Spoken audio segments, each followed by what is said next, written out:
perdu de la Selle-sur-le-Biais, du bourg de la Selle-sur-le-Biais qui s'appelle Les Couturiers, en pleine campagne. Et donc, vous êtes devant le four à bois que j'ai construit dans les années 90, je pense. C'était le 1, 2, 3, 4, c'était quoi le quatrième? Le quatrième four. Donc c'est un four à bois, à flamme renversée, qui théoriquement va monter jusqu'à 1320-1350 degrés, du moins on l'espère. C'est un four qui a 2 alambiers, on appelle ça les alambiers, c'est les foyers, les foyers où on met le bois, qui permettent de chauffer le four. Là, vous êtes arrivé au moment du petit feu, c'est-à-dire qu'on met le bois horizontalement, comme ça. Mais tout à l'heure, on va démurer ici pour le grand feu. Et pour le grand feu, on va enfourner le bois, je vais voir un morceau de bois, verticalement. C'est-à-dire qu'on va avoir un rideau de bois, là, comme ça. Et comme on a de la braise 20 cm à peu près dessous, donc le bois va déborder, comme c'est du bois de 1 mètre, il va dépasser de 30 cm environ, et il va tomber très très vite, il va brûler très très vite, il va y avoir à ce moment-là du bois plein ici, plein là, du bois fendu cette fois. Du cœur de chêne, uniquement du cœur de chêne. C'est le tas de bois qui est là, là-bas. Uniquement, il faudra aller. Donc uniquement du cœur de chêne, disons entre 900 degrés et 1350. Et quand on sera à peu près à 1350, eh bien, on va arrêter la cuisson et on va pouvoir aller dormir, enfin, se reposer. Alors, pour cette température, il faudrait que vous faisiez le tour du four, qu'on vous montre les témoins de température. Peut-être. On va les voir actuellement.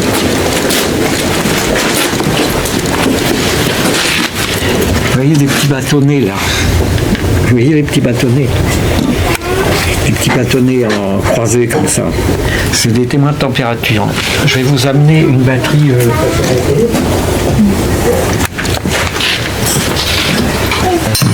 C'est des petits bâtonnets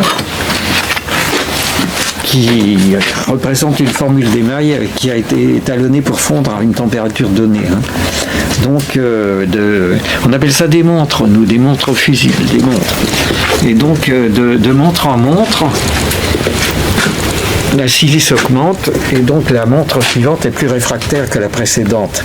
Et vous avez la progression qui est évidente, la 1000, 1100, 1200, 1250, 1280, 1300, 1320, 1350.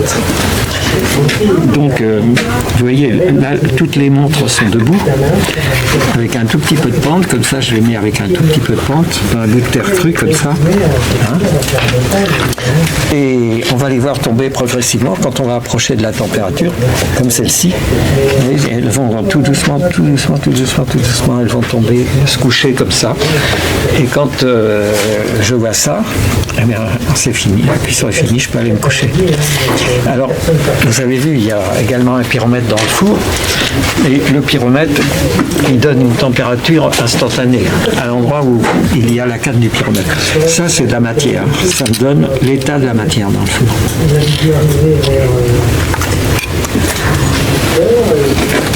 Et vous avez une batterie en haut, que peut-être, je ne sais pas si on la voit bien, et une batterie en bas aussi.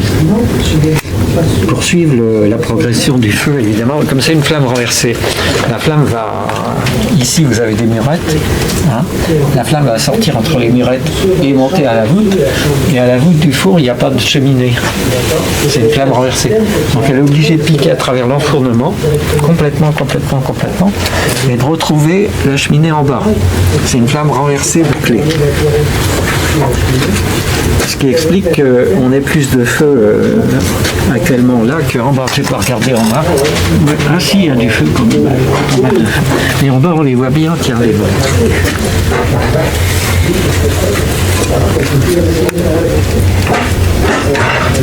Alors vous voyez, il n'y a pas de porte qu'on ouvre, qu'on ferme dans ce four. Ce sont des briques. On mure la porte, on maçonne la porte avec de l'argile maigre. C'est de l'argile d'ici tout simplement qui vient de derrière, dans le bois, d'une carrière dans le bois. Donc on mure la porte avec des briques réfractaires évidemment. Et puis pour défourner, on est bien obligé de démurer. Il faudra faire tomber tout ça. Il y a une armature métallique à cause de la dilatation, quoi, pour que la porte du four ne vienne pas tomber dans la pièce. Et après, c'est la surprise. C'est-à-dire que là, on va avoir un suspense de 4 jours. Un suspense absolu. On ne saura rien pendant 4 jours. Suspense. C'est la partie très frustrante du métier. C'est pas du tout ce qu'il y a derrière un cajou. Et donc, nous sommes samedi. Théoriquement, mercredi soir, je vais retirer un rang de briques tout en haut pour que ça continue à dégazer, à refroidir. Et le jeudi matin, je vais commencer à faire tomber les briques et à voir ce qu'il y a dans le four. Mais le jeudi midi, donc théoriquement dans la matinée de jeudi, je vais défourner la première partie du four, toute la partie qui est devant nous actuellement là. Mais à ce moment-là, l'arrière est encore au moins à 100 degrés, donc je vais aller déjeuner. Et puis après, je vais retirer la dernière partie. Et puis après, il faut regarder ce qui est bon, ce qui n'est pas bon. Il y a un cahier de cuisson.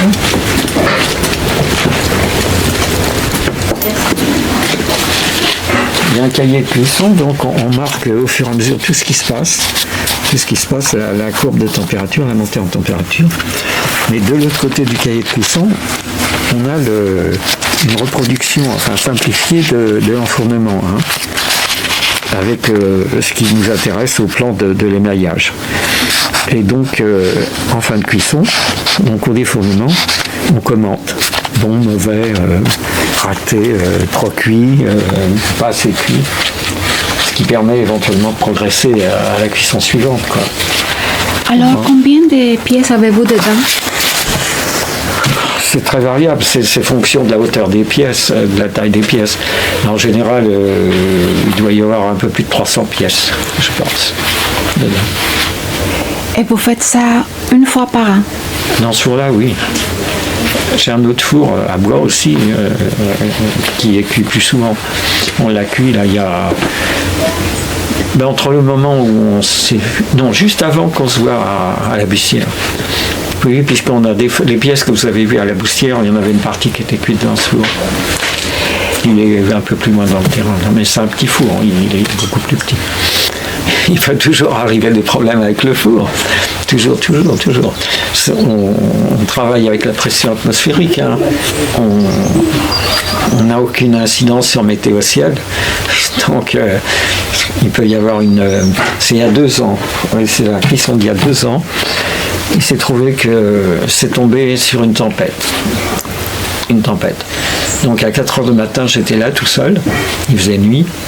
Et j'entendais les tôles de mes tas de bois qui filaient par-dessus la haie chez le voisin. Par exemple. Il peut toujours se passer des choses. Alors aujourd'hui, c'est ouvert pour le public? Ah, si des gens veulent venir, ils peuvent venir, oui, bien sûr. Bien sûr. Je vous avais dit l'autre jour que je crois que je faisais tous mes émois avec des cendres. Et vous en avez partout. Cendre fourrière, cendre d'orme, cendre de... Qu'est-ce qu'il y a écrit? De laurier, cendre de laurier. Vous en avez partout là-haut. Cendre de lavande, cendre de vigne, cendre de... Voilà. Alors vous travaillez beaucoup avec les cendres? Oui. Donc je fais mes petits mélanges, là je les pèse. Je fais la petite marchande, là, ici. Et là, par exemple, c'est des cendres, qu'est-ce qu'il y a écrit là-dessus? Des cendres de laurier broyées, je les broie, il y a un broyeur par là, donc jusqu'à pratiquement la palpable, jusqu'à très très fine, comme ça. Et puis, je les mélange avec d'autres roches, Par exemple, là, on a bêtement de la craie. La craie, c'est de la craie broyée aussi, évidemment. Mais c'est de la craie, ça. Et ça, c'est du sable de Fontainebleau. Et si vous... Sable de Fontainebleau broyé, ça, c'est du kaolin. Tout simplement, du kaolin. Et tout ça, ça se ressemble, c'est tout blanc. C'est tout blanc. Et après fusion, ça doit donner ce que vous avez vu l'autre jour. Et avant cuisson, c'est abominable, hein, c'est lait comme tout. Ça, c'est pas cuit, c'est... Je sais pas, enfin, tout ça, c'est pas cuit, c'est lait comme tout. Étant donné que ce sont uniquement vous avez vu, des poudres blanches, des roches, des cendres. Là, c'est émaillé et c'est pas cuit, ça attend la deuxième cuisson. Et puis, il y a plein de petites boîtes à fromage blanc, les essais pour faire tout le temps des essais, tout le temps. Alors, ça va finir dans la nuit de samedi à dimanche, ça va finir entre 2h du matin et 5h du matin à peu près. Ça va dépendre de la pression atmosphérique, ça va dépendre du bois qu'on va mettre, de sa qualité, de son degré de séchage, de l'enfournement aussi. Là, c'est un four très très chargé, hein, très... Je pense que on va... Enfin, ça va pas se terminer rapidement, dans la mesure où il est très très chargé. Il y a beaucoup de pièces. Plus il y a de pièces, moins ça cuit vite, hein, c'est normal. Alors ces produits vont aller d'ici, vont aller sur les marchés ou sur les salons? Oui, sur des marchés de potiers, dans des galeries aussi. Cette année ou l'année prochaine? Les pots qui vont être cuits là, théoriquement, ils vont aller déjà sur des marchés d'ici la fin de l'année, hein, et puis l'année prochaine aussi. Héloïse, c'est comment travailler avec le four et Monsieur Francis? Ah, c'est passionnant. On apprend énormément et moi, c'est par la cuisson au bois que je suis arrivée à la poterie. Je ne savais pas tourner, je n'avais jamais touché l'argile et puis j'ai eu la chance d'assister à une cuisson et ça m'a donné envie de continuer. Donc c'est toujours une grande euphorie, une effervescence de cuire au bois. Monsieur Pierre, vous êtes le fils? Oui. Alors c'est comment travailler avec votre père? C'est toujours plaisant ce partage familial, tant que moi j'ai connu les cuissons depuis tout petit, d'abord dans d'autres fours dans un autre lieu, et dans ce four-là depuis que j'ai 11 ans je crois, et là on est à plus de 70 cuissons je pense, donc pour moi ça fait partie de mon rythme. Tous les ans, une cuisson à l'automne. Et j'aime beaucoup ces moments-là.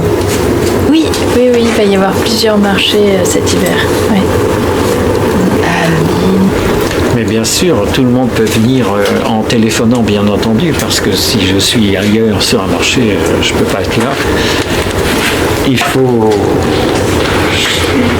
prendre les références et puis je pense qu'avec un GPS en général les gens arrivent. Vous allez trouver facilement? Oui. Avec GPS? Oui. Donc voilà, vous dites aux gens que vous allez trouver. Donc... Je vous remercie.